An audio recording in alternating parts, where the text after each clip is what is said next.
দেখি দেখি এসে আজকে চিকেন দিয়ে কেমন ভাত খাবি রে?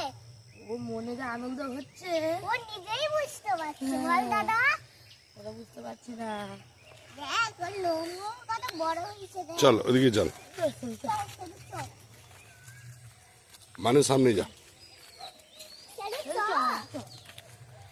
চল